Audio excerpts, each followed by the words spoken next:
makna lebih dalam tentang peristiwa yang terjadi di sekitar kita. Hari ini kita bakal membahas sesuatu yang panas sekaligus penting tentang demo tanggal 25 Agustus 2025. Demo ini bukan sekedar kerumunan massa, tetapi juga menjadi cerminan keresahan rakyat. Nah, kali ini kita bertiga tidak sendirian, telah hadir bersama kita Kak Tami, seorang mahasiswa Magister Manajemen Pendidikan di Universitas Pamulang. Halo Kak Tami, selamat pagi. Apa kabarnya Kak? Baik. Oke Kak Tami, mungkin Kak Tami bisa menceritakan kepada kita dan teman-teman pendengar latar belakang pendidikan Kakak sebelumnya. Nama aku Tami Nasra Nurdin. Aku saat ini menjadi mahasiswa manajemen pendidikan Universitas Pamulang. Sebelumnya aku punya basic pendidikan di psikologi.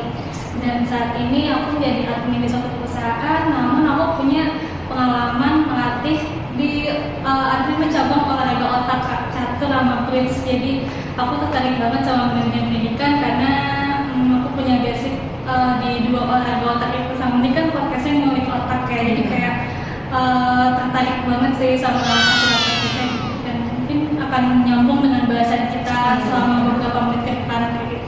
Nyambung sekali ya. Sama-sama ada otaknya. Jadi kita ngomongin otak, Kak Tami tadi olahraga di Catur.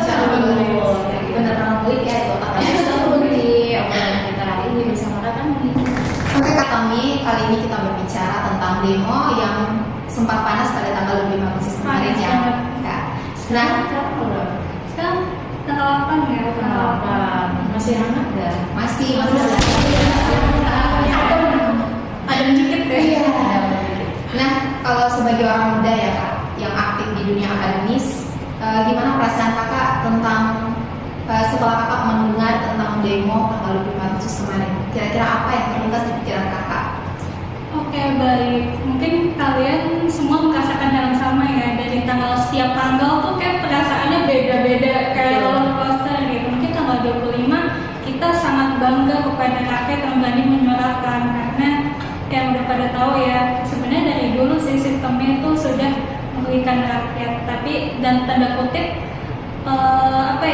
positifnya juga banyak gitu. Misalkan aku merasakan kebijakan dari pemerintah, mungkin aku share dikit ya, kebetulan aku dapat beasiswa LPDP di China bagian biologi, dan itu tuh mungkin aku sebelum kita istilahnya supaya objektif gitu, jadi pemerintah juga kasih positifnya juga. Itu ada aku S1 geologi UI, terus setelah lulus pas kena pandemi susah cari kerjaan kan, jadi ada aku dapat kerjaan di bank.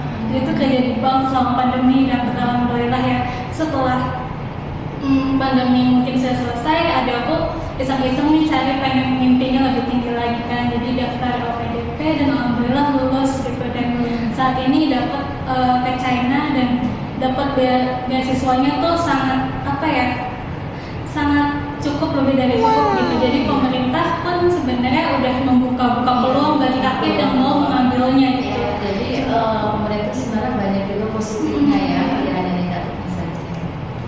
Kayak gitu. Terus dan untuk tanggal 25 mungkin kemarin itu yang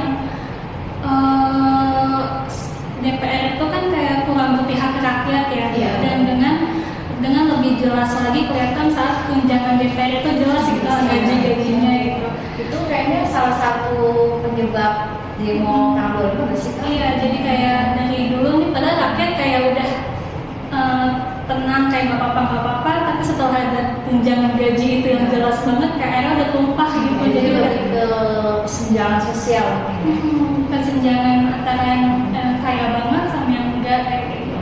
Terus tanggal 25 tuh yang aku rasain bangga banget sih sama rakyat. Terus cuma mungkin kurang ya dari pihak pemerintah, empatinya kurang, nggak ada dialog sama sekali, sampai aku melihatnya jadi kayak malah dua kubu gitu, bukannya bersatu buat Indonesia tapi malah punya pemikiran sendiri. Sampai akhirnya aku ngeliat video yang viral itu yang korban itu ya, itu aku udah pertama aku cuma kayak Yang viral yang mana nih Kak? Yang kita sebut aja yang ojol itu apa misalnya Maharum sebut nyawa ya. Emang itu miris sekali sih. Itu kamu datang malam-malam itu kan berarti digital itu cepat banget ya, kejadian malam mungkin beberapa detik itu udah juga malam-malam aku lihat itu pagi-pagi aku itu masih kayak nggak, masih denial gitu Iya, loh, kayak nggak mungkin juga kayak kaget gitu. gitu. Tapi pas aku keluar rumah itu beda banget. Di jalan tuh kan pada nonton semua video Iya, itu ya, terus kita iya. lihat ada ojol lewat udah langsung buyar gitu, Iya. nangis pas orang ini nyata banget gitu. Berarti pas lewat itu kakak Nangis gitu kayak oh my god. Ini juga apa nih, besokannya pemakaman itu Rame ya. sosial di apa namanya, antar semua sama para ojol itu ya. Jadi kayak terus udah tuh langsung rakyat marah dong, karena Iya, pasti. mungkin bagi pihak pemerintahnya juga shock juga gitu. Terus akhirnya udah mulai demo lagi, tapi amarahnya udah beda kan, bukan bangga lagi, tapi kayak harus apa ya, harus ada keadilan kayak gitu-gitu. Dan mungkin tapi aku kan melihat juga media dari pihak polisi ya. Aku melihat IG-nya polisi tuh dia memperlihatkan polisi dia juga babak belur gitu. Polisinya tuh ada polisi yang ditembak kena kepalanya gitu. Jadinya polisi jadi tuh Polisinya tuh kata-kata dia ditembak kepala, jadi tembak polisi. dilempar batu, sorry. Dilempar batu, jadi kayak dua-duanya sama-sama terluka gitu. Jadi dalam dua kubu ini ada oknum yang kurang terlalu keras sama enggak, jadi juga ada polisi yang baik juga gitu loh maksudnya. Dan mungkin karena medianya itu memperlihatkan polisinya udah babak belur juga, mungkin ya jadinya tuh polisinya kayak merasa solid sesama polisi, jadi harus keras sama warga. Dan mungkin nggak sengaja juga kan, tapi kan tetap aja sih om, dari videonya kan udah kelihatan ya apa sih, mungkin teknis ya, apa ya, harusnya prinsipnya tuh lebih humanis gitu. Aparat itu menertibkan, bukan membubarkan secara paksa. Toh dia di mobil kan nggak akan terluka juga gitu. Iya, apalagi tuh beritanya mobilnya kan sangat kuat, ya kan. Ya sangat disayangkan sih, kalau saya pribadi sangat menyayangkan kejadian itu. Harusnya itu mobil itu bisa berhenti. Kita sempat rem kan, bisa Iya, video kan.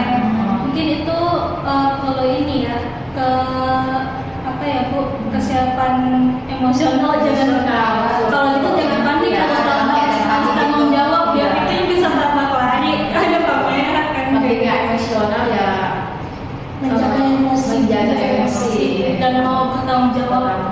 itu sih. berarti saat kakak mendengar tentang demo itu perasaan kakak bangga terhadap rakyat yang juga menunjukkan jiwa kritis mereka terhadap pemerintah, dan juga sedih ya karena kasus-kasus demo itu sampai ada korbannya gitu. Nah, kalau menurut kakak akar kemarahan dari rakyat itu apa ya?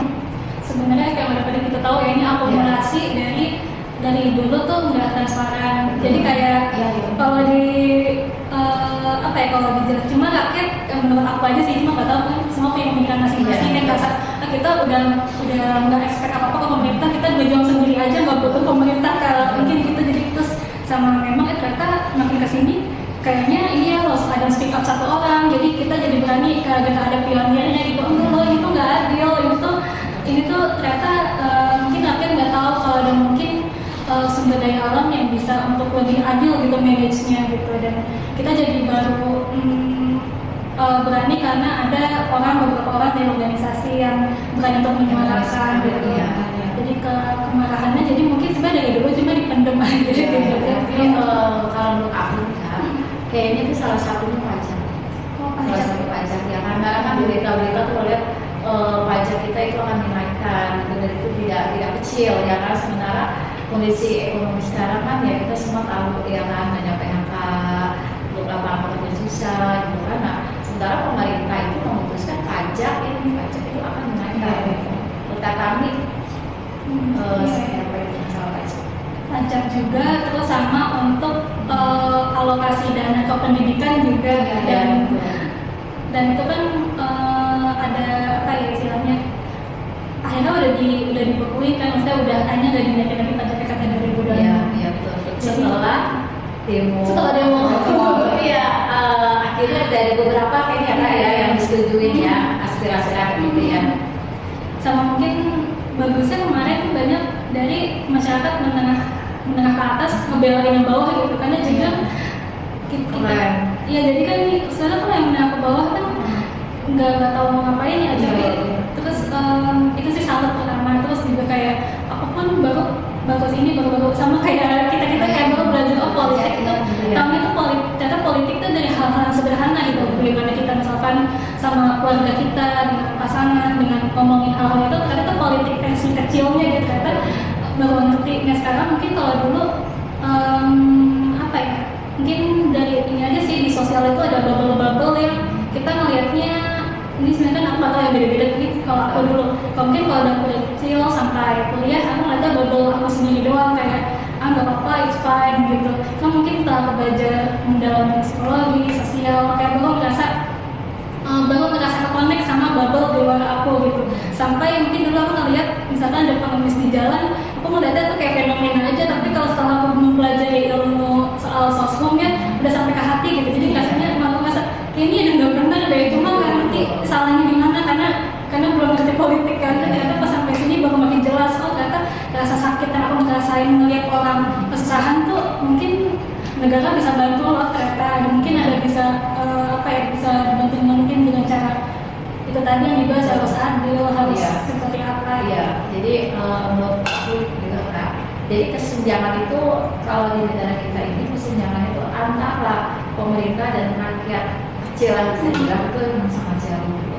Nah ini kan kita kan Presiden Prabowo ini kan dari awal bilang kita efisiensi ya kan, sudah banyak efisiensi itu dilakukan tapi di tengah-tengah efisiensi kita sebagai rakyat secara tidak langsung mau tidak mau ya kan, karena ada peraturan gitu, tapi satu sisi mereka menaikkan jabatan itu ya kan, mereka itu kan ya udahlah namanya rakyat itu kan, banyak sekitar kita juga yang masih banyak kurang gitu, ya emosi lah mereka itu kan kalau saya sih nggak seperti itu. Benar-benar, dan untungnya sekarang berani speak up karena kita merasa banyak rakyat yang sedikit kuat gitu kan. Biasanya tuh istilahnya kalau yang ke atas kan mungkin punya power lebih ya, sebenarnya yang di bawah itu kayak nggak punya power lain gitu, kayak capek gitu. Jadi kayak senang banget sih kayak dibantuin dan lihat kalau rakyat yang bawah ini dapat ketidakadilan gitu. Jadi saya juga lihat untuk demokrasi dari 25 Agustus sampai saat ini tuh rakyat kayaknya lebih berani gitu speak up ya kan, kayaknya gitu ya, dengan mereka memang lebih mudah mengakses sih sekarang ya, ada di sosial, di TV ya enggak? Ya sebenarnya kalau kita lihat aksi demo kemarin ini juga mungkin ada dua penilaian yang mungkin alasan kenapa sampai begitu pecah.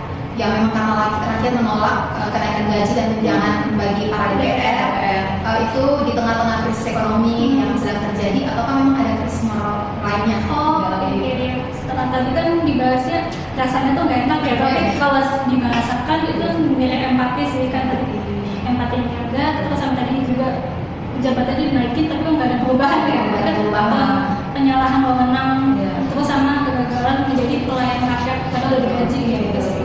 Makanya sekarang yang lagi viral itu rakyat dibilangnya Pak bos ya kan, itu yang menemukan kata-kata itu, tapi saya dia yang viral sekarang itu berani banget. Tapi emang bener sih bang, kalau jadi pamulang kita semua pamulang itu sih ya,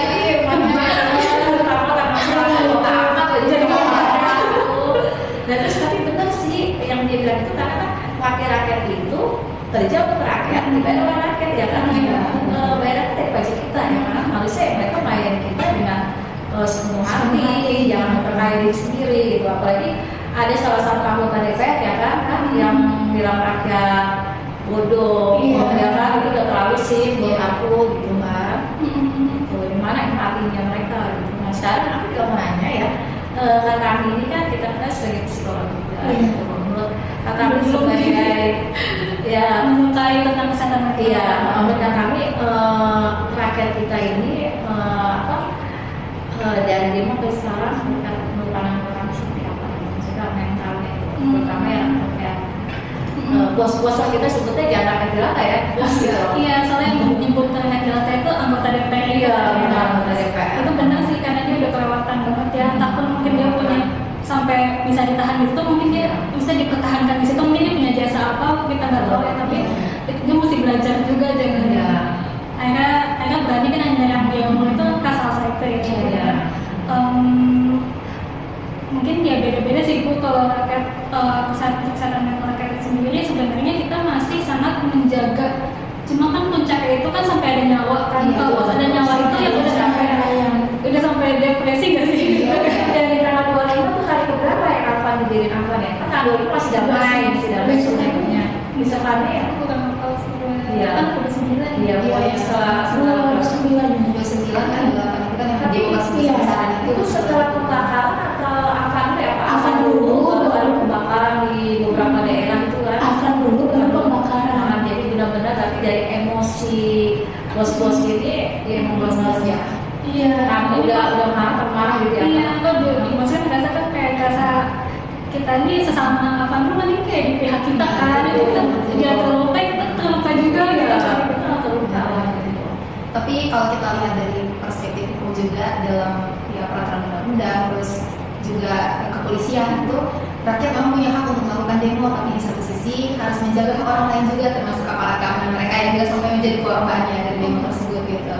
Kira-kira itu memang awalnya itu dari kemarahan rakyat yang begitu menyala-nyala dan sampai tidak melakukan demo secara hukum yang jelas itu atau memang gimana itu? Oh ya, mungkin itu bisa dibilang oknum kali ya yang nggak tahu, mungkin dia memang sangat emosi jadi anarkis kan, mungkin itu jadi harus dipecah jadi beberapa bagian ya. Mungkin ada rakyat yang memang sangat emosi banget sampai gimana sih orang kalau emosi udah tunggu panas Lagi aksi awalnya itu emang kemarahan dari rakyat, spontan rakyat. Nah, kita harus dipecah-pecah sih, ada yang spontan rakyat, ada juga aktor-aktor yang mengorganisasi untuk demonya aman. Jadi mungkin padahal kan udah dikoordinasi ya, jangan anarkis, jangan tinju ke samping, tinju ke atas, terus jangan merusak fasilitas umum. Itu kan udah digalakkan oleh para yang koordinator di demo kemarin kan. Tapi mungkin untuk yang siapa yang bakar, siapa yang ini, kita mungkin jangan berburuk sangka siapa atau jadi curiga.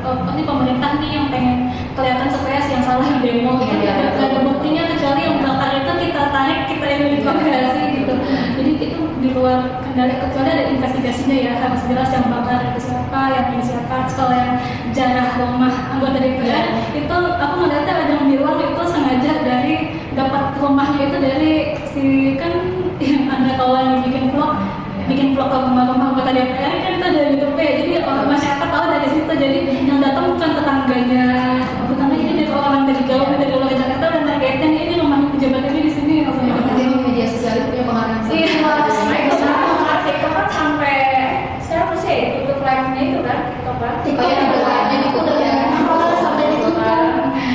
Karena ada anggapan juga yang muncul bahwa kebanyakan yang ikut demo itu kan ada anak-anak tuh yang di bawah umur 18 tahun. Nah itu karena mereka ikutan dari itu, mulai lihat postingan-postingan di TikTok, live itu akhirnya mulai mereka ada ajakan-ajakan untuk ikut ramai aja gitu kan.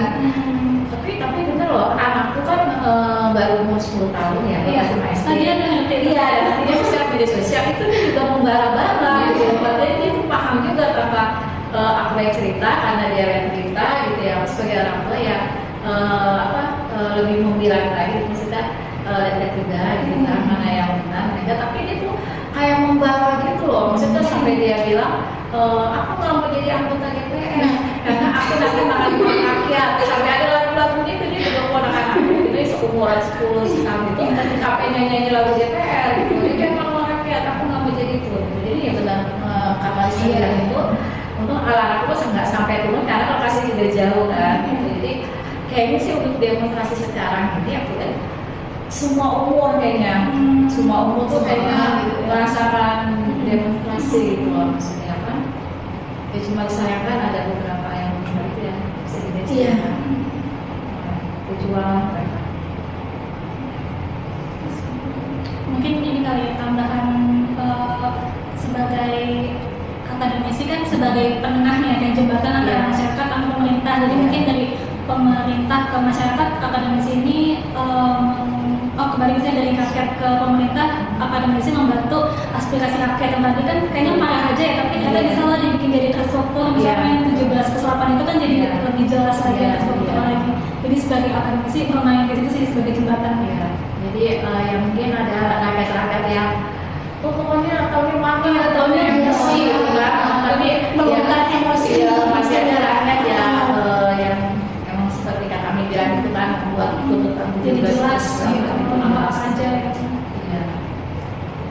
kemudian juga kan sempat pecah itu di media sosial tentang berita-berita yang kita nggak tahu itu emang benar udah valid apa karena ada oknum-oknum tertentu gitu ya yang mungkin punya dendam pribadi lah atau kayak gimana mau manas-manasin rakyat lainnya. Nah menurut kakak apakah kita sebagai generasi muda dalam penggunaan media sosial itu bisa kita jadikan sebagai senjata ampuh untuk membentuk suatu perubahan atau justru itu malah membuat gerakan yang memancing emosi dan justru tidak terkendali itu aksi demonstrasinya itu. Karena TikTok kan juga sempat like-nya ditutup kan setelah ibadah rame banget ditutup. Jadi pandangan kakak. Iya, soalnya kan mungkin kalau untuk aku kan nggak main TikTok, tapi mungkin aku bisa ngerti sih, karena kan mungkin masyarakat nggak tahu mau ngapain, jadi mengeluarkan emosinya di TikTok. Jadi kayak itu sebagai supaya dia lebih lega aja gitu loh di TikTok harus jadi makanya karena nggak tahu pengen sampai kemana kan. Terus habis itu ada pro dan kontra sih, mungkin pro-nya tuh kalau di medsos jadi lebih cepet, tapi harus dibarengin dengan terstruktur gitu. Misalkan mau demo, tapi kan itu untuk demo itu kan lewat sosmed ya, misalkan ada demo di sini. Terus habis itu setelah keren banget nih yang bisa baca langkah pemerintah. Kalau kayak udah nggak kondusif, jangan ada yang demo. Jadi kemarin kan diumumin lagi di sosmed jangan ada yang demo ya, karena hari tenang dulu. Jadi kalau ada kenapa-kenapa itu bukan sampai ada katanya dari Bandung udah jauh-jauh ke demo, punya nggak ada demo gitu. Jadi kayak itu kekompakan tuh lewat sosmed, karena kan kita nggak bisa menjangkau seluruh masyarakat sama lebih cepat juga. Tapi mungkin kekurangannya itu tapi bisa ditangkis dengan kita ngeliat dulu validasinya ini siapa yang ngomong, terus ngeliat di posternya ini poster siapa yang bikin, terus bisa ngeliat dari aktor yang ngomong sama agendanya, kita harus paham dia siapa gitu. Jadinya harus jadi kita pasti bisa milih yang ini agendanya memang lulus nih apa gimana. Jadi kayak kitanya bisa validasi informasi sama validasi aktor yang ngomong ngasih informasi itu kayak gitu.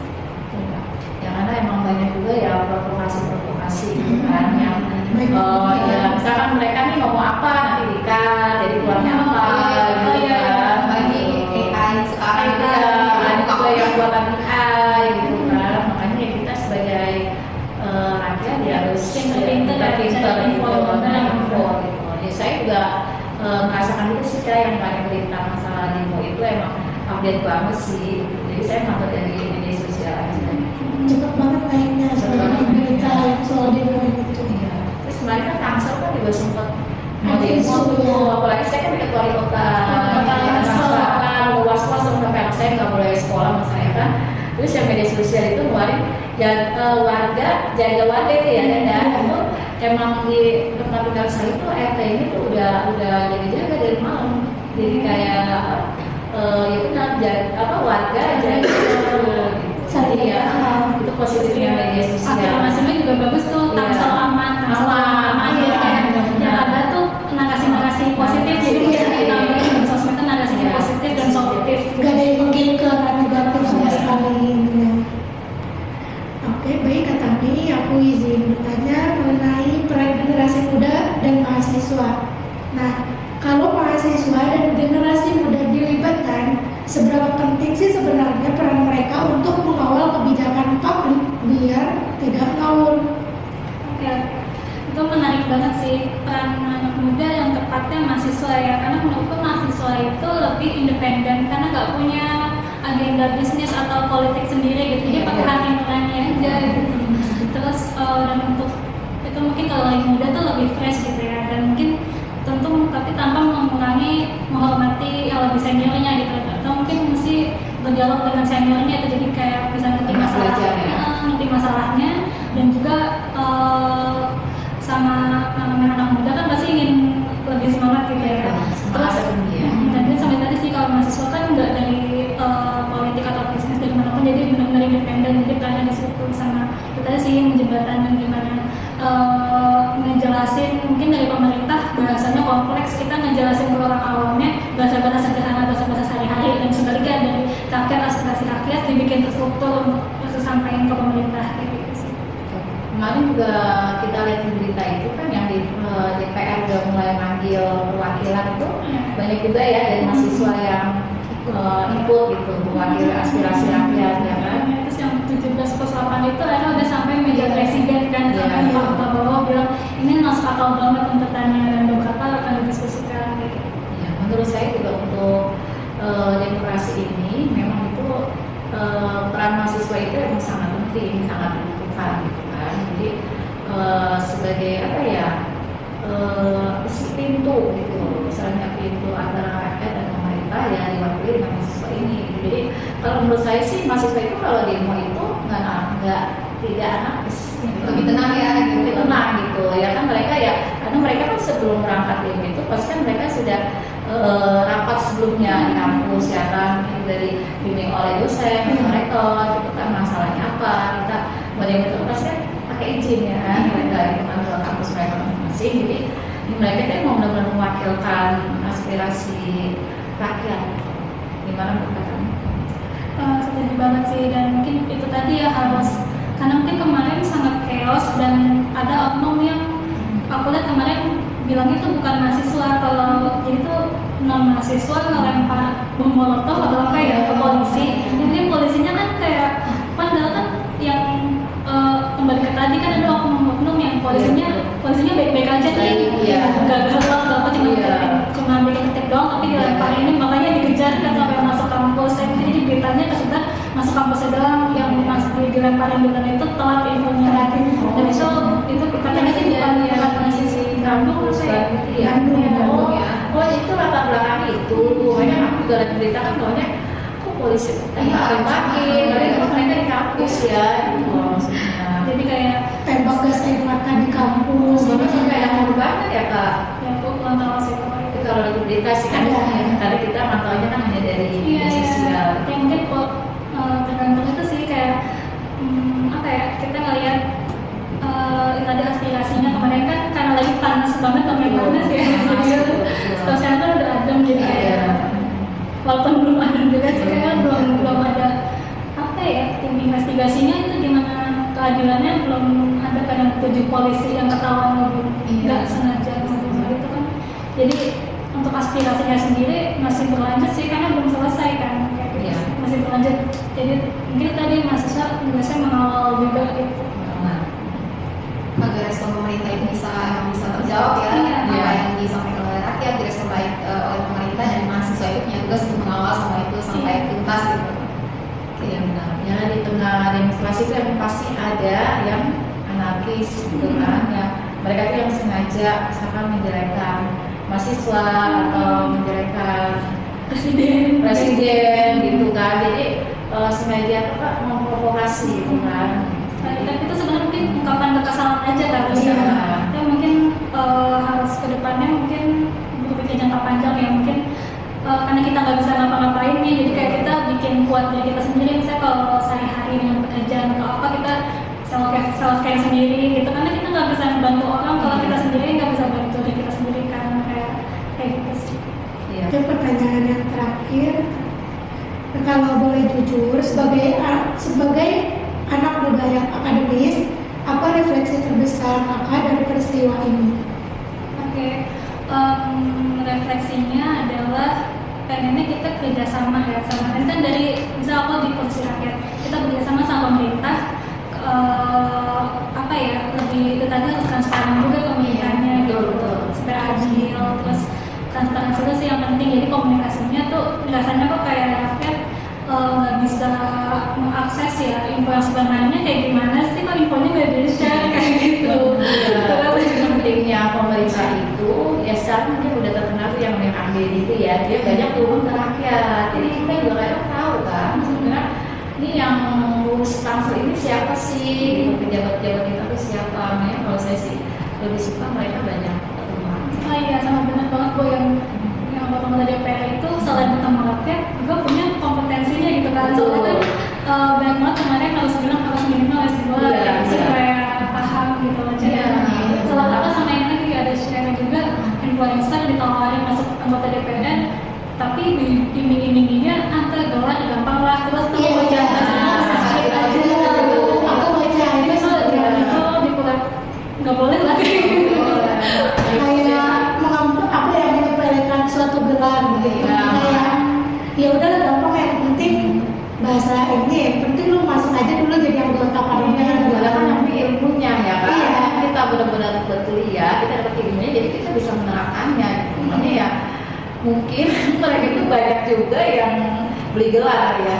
Nah itu sih, karena walaupun sebenarnya ngeliat dari kompetensinya aja deh gitu, nggak usah dari apapun kayak gitu. Nah, tapi aku pernah dengar katanya gelar itu bisa dibeli, ya kan? Aku pernah nanya nih ya ke suamiku, itu kan gelar bisa dibeli. Tapi sekarang ada ya, kita bisa cek kayak misalkan kita kan udah kuliah S1, kalau kita kan memang benar-benar kuliah itu jadi ada datanya gitu loh, ada datanya. Nah terus aku nanya ke suamiku, tapi kalau yang beli gelar itu datanya masuk, tapi suami itu tetap masuk Resmi ya, jadinya legal. jadi kita nggak bisa membedakan gitu. Misalkan sekarang udah gampang mengakses apa kita bisa pengen tahu nih para pejabat kita yang contohnya di DPR gitu, ini yang benar-benar kuliah apa tidak tuh yang mana gitu. Jadi ya tetap pusing jadi ya. Iya. Iya ya, jadi mungkin refleksi juga berarti mereka yang anggota DPR pejabat itu hasil dari pendidikan sebelumnya. Iya, gitu. Makanya ya tugasnya. Jadi mungkin kalau saya nggak lulus, ya udah jangan dilulusin, belajar dulu sampai lulus kayak gitu. Memperdalam skill juga.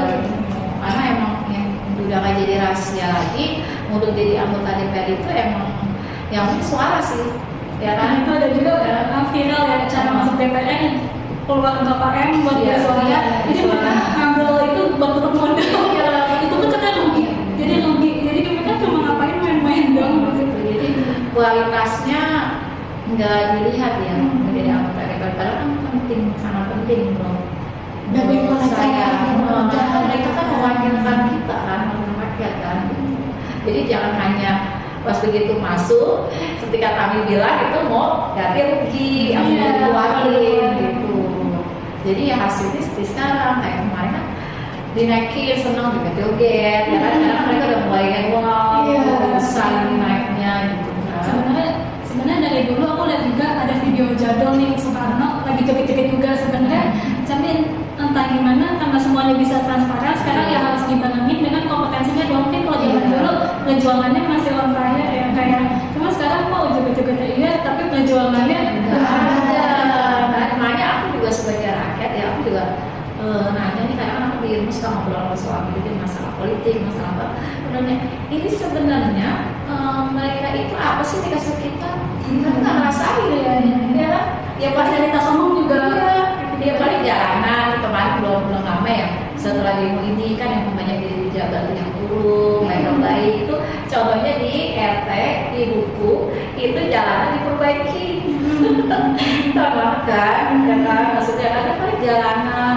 Kayaknya kita sendiri enggak deh, aku nggak merasakan ya gitu maksudnya. Ya kan? kurang ya di daerah-daerah terpencil aja deh.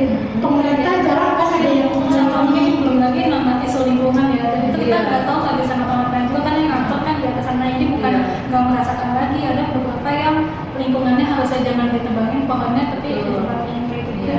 Jadi dan itu benar kata ibu sih suratnya dibentuknya dalam suratnya legal. Jadi mungkin harus koordinasi. Mungkin kita nggak ngerti juga mereka yang melakukan itu nggak ketahuan mungkin sama yang harusnya bisa melihat gitu. Jadi lebih itu aja sih harapannya semoga transparan, koordinasinya nyambung sama pikirnya jangka panjang sih karena kalau mereka mengeruk Indonesia terus Indonesia mau jadi apa gitu. Jadi Iya. ada bilang apa kan Indonesia tuh udah kayak warung bangkrut gitu. Jadi Iya, betul. belajar nuraninya dipakai lagi. Ini mungkin aku share kalau ada buku namanya Nunci itu tuh istilah katanya itu Nunci itu rasanya artinya kayak indera keenamnya orang Korea itu yang bikin orang Korea dari miskin bisa sampai kayak sekarang karena mereka aktif ininya loh empatinya. Mungkin Indonesia juga punya kan kayak gitu kayak gimana empatinya mungkin pemerintah bisa kayak empatinya gitu kalau pengen gerakannya maju gitu. Betul. Menurut saya juga empati itu sangat penting dimanapun kita berada ya. Apalagi untuk pemerintah gitu kan. Maksudnya lebih berempati ke rakyat. Karena kalau mereka empatinya dari lah ya jadinya seperti ini gitu. Iya. Udah gitu rakyat, ya namanya rakyat kan bisa juga kita emosi gitu kan. Ya udahlah jadilah demo seperti kemarin. Iya. Jadi yang paling penting itu empati sih. Iya, jadi mungkin secara garis besarnya kita harapannya pemerintah atau DPR lebih berpihak dan berpihak rakyat karena kan yang gaji rakyat kan daripada pajak itu dari Wah, luar biasa ya teman-teman. Diskusi kita hari ini bersama dengan Kak Tami, mulai dari akar kemarahan rakyat, kemudian peran mahasiswa, sampai bagaimana kita sendiri itu bisa mempergunakan medsos dengan bijak. Semua itu menjadi bahan refleksi penting untuk kita semua, terutama untuk orang-orang muda. Nah, mungkin kakak kami bisa menyampaikan harapan ke depannya. Oke, mungkin tadi udah disinggung beberapa kali ya. Mungkin poin-poinnya adalah untuk lebih bisa komunikasi dari pemerintah dan rakyat. Dan sebenarnya kita satu tujuan kan, cuma mungkin kurang koordinasi aja tentang komunikasi. Terus harapannya mungkin di DPR sebagai wakil rakyat ya prioritasin rakyat kayak gitu sih. Itu harapannya sih. Nah, dari Kak Tia mungkin ada.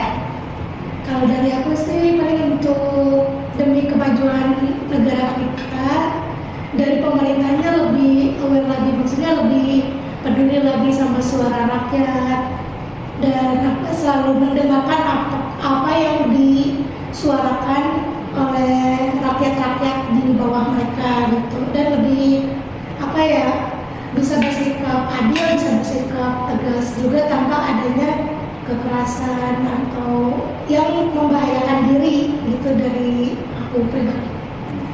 Oke, dari Sri.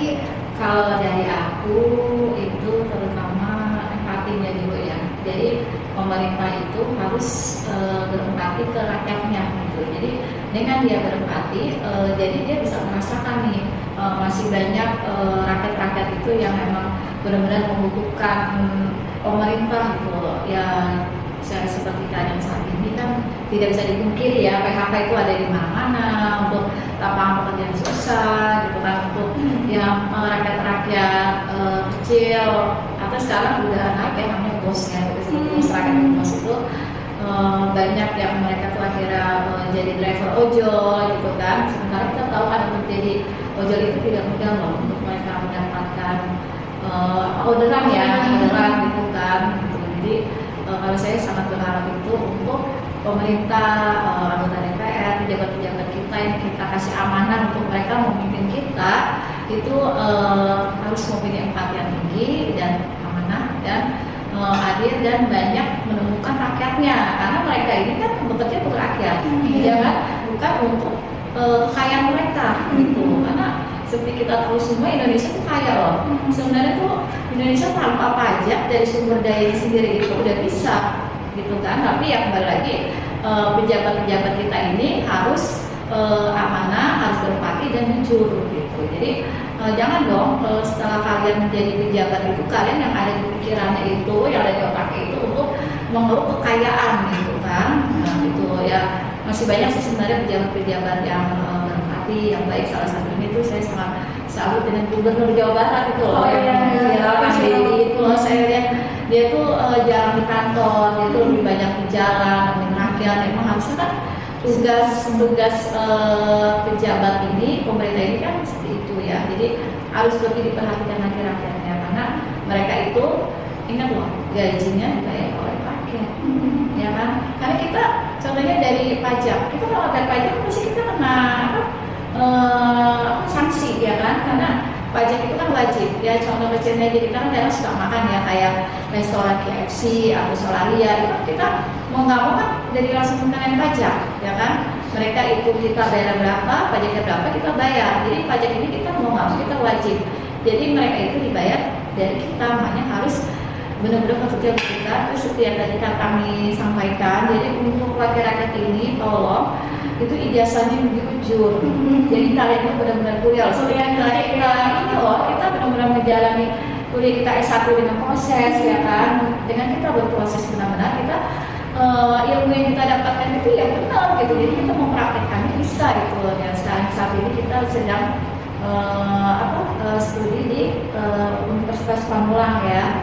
Jadi sebuah besar pendidikan ini ya, kita juga punya misi yang sama untuk memajukan pendidikan di Indonesia gitu. Yang sobat mendengar kalau doakan ya, kami ini sebenarnya kedepannya bisa menjadi orang-orang yang amanah dan berempati. Itu aja sih pesan saya dan harapan saya untuk bangsa. Karena di luar sana itu udah keren-keren, negara maju itu udah ada yang nggak korupsi, jadi maju tambah pajak tuh mereka udah bisa gitu. Bener-bener perhatikan rakyatnya kan, pejabat-pejabat yang jalan, yang naik bis gitu loh, nggak kayak di sini pejabat malah pakai SNM tato-tato yang flexing gitu kan. Jadi gimana rakyat nggak parah gitu. Jadi tolong ya